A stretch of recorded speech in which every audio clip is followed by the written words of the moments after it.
వెర్రి 1000 విధాలు పైత్యం 10,000 విధాలు అన్నట్లు గజ్జ కట్టుకొని ఎగురుతుండు గంగుల కమలాకర్ గారు. నువ్వు బీసీవా? అచ్చమైన బీసీవా? గోసేం కాదు వెనక ఎప్పుడైనా చూసుకున్నావు అద్దంలా?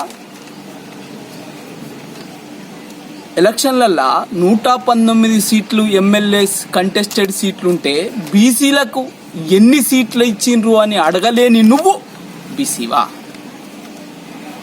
18 మంత్రిత్వ శాఖలుంటే బీసీల మంత్రిత్వ శాఖలు అడగని నువ్వు ఒక బీసీవా?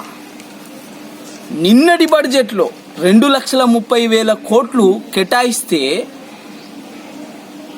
బీసీలకు 5,000 కోట్లు కేటాయిస్తే అడగని నువ్వు బీసీవా? పంచాయతీరాజ్ మున్సిపాలిటీ ఎన్నికలలో బీసీలకు ఉన్న రిజర్వేషన్లు తగ్గిస్తే మాట్లాడని నువ్వు బీసీవా?